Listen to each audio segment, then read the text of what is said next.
नमस्ते।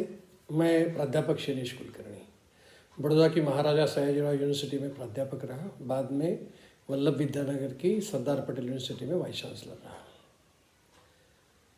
आज मैं इक्विटी शेयर्स के आईपीओ के बारे में बात करने जा रहा हूँ। एसोसिएशन ऑफ इन्वेस्टमेंट बैंकर्स, उसका एक इवेंट था जिसमें सिक्योरिटी एक्सचेंज बोर्ड सेबी के चेयरपर्सन माधवी बूच वो उपस्थित थी। उनके सामने ही ये सारी चर्चा हुई। वह grey market trading, equity shares के ट्रेडिंग में ग्रे मार्केट के बारे में वह बात कर रही थी। शायद हम सबको मालूम है कि IPO, initial public offering, red herring prospectus से शेयर्स को अनाउंस किया जाता है। कई बार यह बात मैं कर चुका हूँ कि ये रेड हेरिंग प्रॉस्पेक्टस यानी पुरानी सारी कल्पनाएं, प्रोसीजर सब खत्म हो गई। पहले ऐसा था कि भाई शेयर एप्लीकेशन मनी देना था, उसके बाद में अलॉटमेंट के बाद शेयर अलॉटमेंट मनी दिया जाता था, उसके बाद में फर्स्ट कॉल, सेकंड कॉल या फाइनल कॉल ऐसा चलता था। लेकिन अभी तो सारा का सारा पैसा एक साथ और उसके ऊपर सिक्योरिटी प्रीमियम देना पड़ता है। और अंदाज़ा देखिए कि सिक्योरिटी प्रीमियम कितना। शेयर का फेस वैल्यू सिर्फ 2 रुपया और इशू प्राइस कितना, तो कि 500 रुपया। तो आईपीओ 500 रुपये में होने के बाद भी एक तय सीमा है समय की कि भाई जिस समय के बाद शेयर्स को ट्रेडिंग किया जा सकता है। आईपीओ इशू हुआ, अनाउंस हुआ, उसके बाद में एप्लीकेशंस आएगी। एप्लीकेशंस आने के बाद में उसका जो समय तय सीमा है उसमें वो बंद हो जाएगा।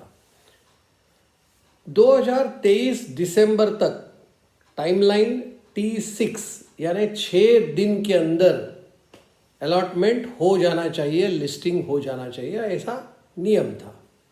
लेकिन दिसंबर 23 के बाद ये T6 की जगह पे T3 हो गया, यानी अब 3 दिन में ही लिस्टिंग हो जाना चाहिए। जब तक शेयर लिस्टिंग नहीं होते तब तक उसका ट्रेडिंग नहीं हो सकता। यह सामान्य प्रक्रिया है और ऐसा ही चलता है। लेकिन ग्रे मार्केट में बिफोर आईपीओ भी शेयर्स का ट्रेडिंग होता है। इसलिए मैंने शब्द प्रयोग किया grey market, which is unorganised, illegal. उसमें भी 2 प्रकार है, जिसमें से एक प्रकार को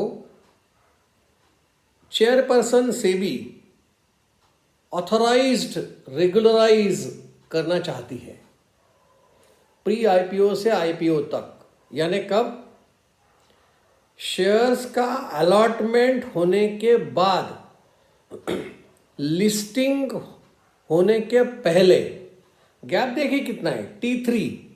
अलॉटमेंट शेयर्स हो गए, उसके बाद में लिस्टिंग होना बाकी है। इस समय मर्यादा के दरमियान जो ग्रे मार्केट चल रहा था उसको बंद करके एक प्लेटफॉर्म तैयार किया जाएगा। वो प्लेटफॉर्म यानी बॉम्बे स्टॉक एक्सचेंज और सेंसेक्स वाला। ये दोनों स्टॉक एक्सचेंज को मैडम ने कहा है कि भाई आप सोचिए कि यह जो ब्रिज है प्लेटफॉर्म, कि जिसके अंदर अलॉटमेंट होने के बाद में और लिस्टिंग होने के पहले अगर शेयर्स को ट्रेड किया जा सकता है रेगुलर, लीगली, इलीगली नहीं, तो इसका एक प्लेटफॉर्म बनाने की मैडम सोच रही है सेबी के द्वारा। देखते हैं होता है नहीं होता है, कैसे होगा, उसकी मॉडलिटीज क्या होगी मालूम नहीं।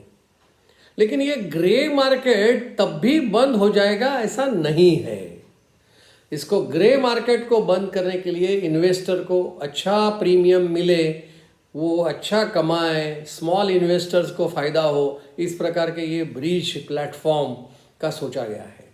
लेकिन इसके बावजूद भी जो शेयर्स का आईपीओ आया उसके पहले ही ग्रे मार्केट शुरू हो जाता है।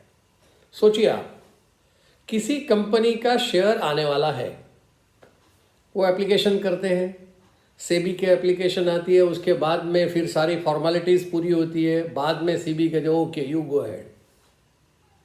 तो इस बीच में कई लोगों को पता चलता है कि इस कंपनी का शेयर आने वाला है, तो इस कंपनी का शेयर आएगा तो ये ओवर सब्सक्राइब होगा, सेकंड 2 टाइम्स 3 टाइम्स 4 टाइम्स ऐसा होगा, तो इसके ऊपर प्रीमियम ज़्यादा मिलेगा।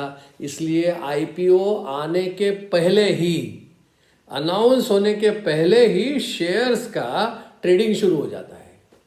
That is a grey market, क्योंकि वो ऑथोराइज नहीं है, लीगली नहीं है, उसके बावजूद भी यह शेयर्स बेचे जाती है, जबकि कंपनी ने अभी तक इशू ही नहीं किए, अनाउंस ही नहीं किए, रेड हेरिंग कारपेट पब्लिश भी नहीं हुआ है, उसके पहले ही शेयर्स का ट्रेडिंग शुरू होता है। इसलिए इसको ग्रे मार्केट कहते हैं। देखिए, मैंने 2 बातें कही, एक अलॉटमेंट के बाद और लिस्टिंग के पहले जो बीच का जो समय है, उस समय में एक प्लेटफॉर्म तैयार किया जाएगा, वो जो लीगल हो जाएगा और लीगली शेयर्स को ट्रेड किया जा सकता है। लेकिन दूसरा मुद्दा जो मैंने कहा, शेयर्स तो अभी कहाँ है मालूम नहीं, शेयर्स कब इशू होंगे वो मालूम नहीं, लेकिन उसके पहले ही उसका ट्रेडिंग शुरू हो जाएगा, क्योंकि मालूम है कि ये बड़ी कंपनी है, इसके शेयर्स सब्सक्राइब होंगे 2 टाइम्स 3 टाइम्स 4 टाइम्स इस प्रकार से। तो उसको पहले से प्रीमियम लेने के लिए, ये तो बात सही है कि कोई स्मॉल इन्वेस्टर इसमें तो आ ही नहीं सकता। ये तो करने वाले जो है ऊंचे लेवल के लोग, कि जिनको ये सब किस प्रकार से चलता है वो मालूम है, वही लोग इसमें ग्रे मार्केट में शेयर्स को परचेस और सेल ट्रेडिंग कर सकते हैं। बूच मैडम ने और एक बात कही, अभी कुछ समय पहले मैंने कहा था कि भाई 2 रुपये का फेस वैल्यू, लेकिन इशू प्राइस कितना, 500 रुपया। तो ये जो 498 रुपये 498 रुपीज़ का क्या सिक्योरिटी प्रीमियम है।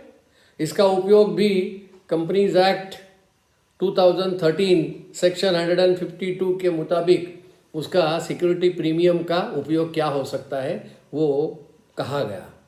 लेकिन ये तो कानून में है, लेकिन उस कानून को फॉलो किया जा रहा है या नहीं किया जा रहा है, ये बूच मैडम यही कह रही थी कि भाई ये जो पैसा आ रहा है, ये पैसा किस वजह से लिया गया, वो फॉलो हो रहा है या नहीं पता नहीं। रिलेटेड पार्टी ट्रांजैक्शन होते हैं, लेकिन कैश है ना, बैंक बैलेंस है, उसमें से उपयोग कर सकते हैं।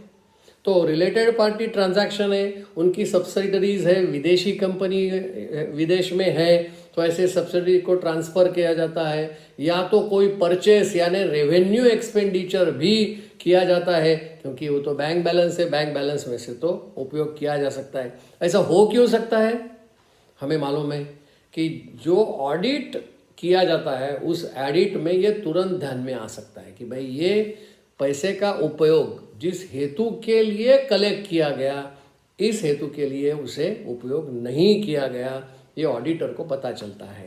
लेकिन हमें मालूम है कि ऑडिट भी क्या है, सैंपल ऑडिट है, हर ट्रांजैक्शन कोई ऑडिट नहीं किया जाता है। इवन फॉरेंसिक ऑडिट में भी हर चीज़ चेक की जाती है, ऐसा नहीं है। इसलिए यह चीज़ें शायद ध्यान में भी नहीं आई, ध्यान में नहीं आएगी, और ये पैसा जो पब्लिक से लिया गया सिक्योरिटी प्रीमियम तरीके उसका कैपिटल एक्सपेंडिचर होना चाहिए, हो या ना हो, यह विषय बूच मैडम ने भी अपने भाषण में कही है। इसलिए शायद ये नया ब्रीच प्लेटफॉर्म बनेगा ग्रे मार्केट को कर्ब करने का, घटाने का पॉसिबल है या नहीं, या जो सिक्योरिटीज प्रीमियम है यह सिक्योरिटी प्रीमियम का सदुपयोग होगा या नहीं, कैपिटल एक्सपेंडिचर के लिए ही होगा या नहीं, मालूम नहीं। देखते हैं हमें ये स्टॉक मार्केट किस तरफ ले जाता है। अस्तु, मेरी वाणी को मैं विराम देता हूँ। आभार।